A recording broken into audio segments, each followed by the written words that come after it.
ফের শিরোনামে Medinipur medical college. ইতিমধ্যে যেটা জানা যাচ্ছে যে রোগীকে মেয়াদ উত্তীর্ণ স্যালাইন দেওয়ার অভিযোগ উঠছে তার এই হাসপাতালের বিরুদ্ধে। 5ই জুলাই হাসপাতালে ভর্তি হন মানসী দে নামে এক বৃদ্ধা। বুধবার বিকেলে বুকে জ্বালা করে ওই রোগীকে দেওয়া মেয়াদ উত্তীর্ণ স্যালাইন, অর্থাৎ রোগীকে দেওয়া হয় এই মেয়াদ উত্তীর্ণ স্যালাইন।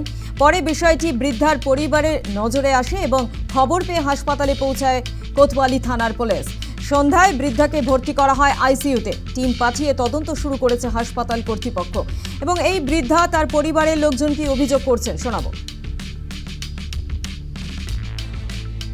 সুগার ফলের জন্য যে এই ওষুধ দিচ্ছে, সেই ওষুধটা স্যালাইনটা মা বলছে হঠাৎ আমার বুকটা জ্বালা করছে।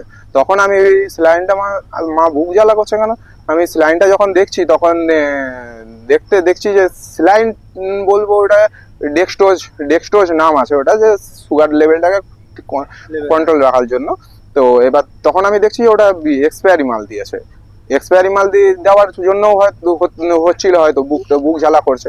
সাথে সাথে আমি যখন ম্যাডামকে গিয়ে ওখানে সিস্টারদেরকে গিয়ে বলি তো আপনারা কেন এরকম এক্সপায়ারি মাল চালালেন, আপনারা কেন দেখে চালালেন না, তখন ওখানে সিস্টাররা আমাকে বলছে যে এত পেশেন্টের এক্সপায়ারি দেখে আমাদের চালানো সম্ভব না। তো এইরকম মেদিনীপুর মেডিকেল কলেজের মতো জায়গাতে এর এত বড় অবহেলা, গাফিলতি, এরকম কি করে নেগলিজেন্সি করে কি করে এরকম সিস্টার, এরকম ডক্টররা কাজ করতে পারে। আর এই বিষয় নিয়ে হাসপাতালের সুপার কি জানাচ্ছেন শোনাবো।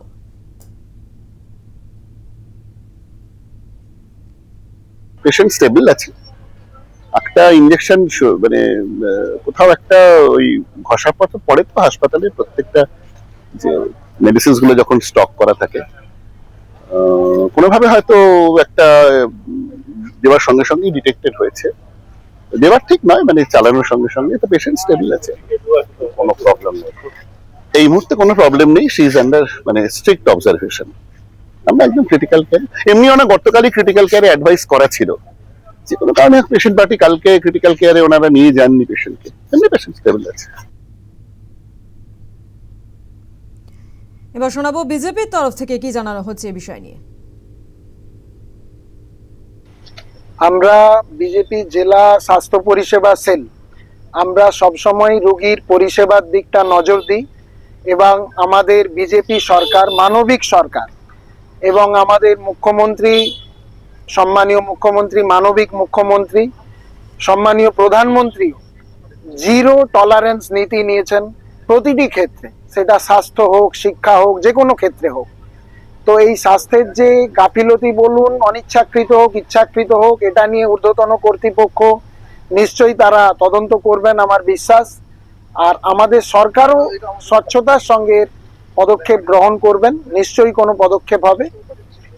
পরিষেবা থেকে কোনো রোগী বা রোগীর পরিবার বঞ্চিত হবে না। তবে একটা জিনিস মনে রাখতে হবে, এই সেলাইন কিন্তু আজকেই এক্সপায়ারি হয়েছে মানে এটা কালকে আসেনি, এটা এসেছিল কিন্তু তৃণমূল আমলে। তো আমাদের সেই সাপ্লায়ার, সেই কন্ট্রাক্টরকেও খুঁজে বের করতে হবে যে শর্ট টাইমের সাপ্লাই দিয়েছিল, তাদের লাইসেন্সও আমরা ক্যান্সেল করার দাবি জানাবো।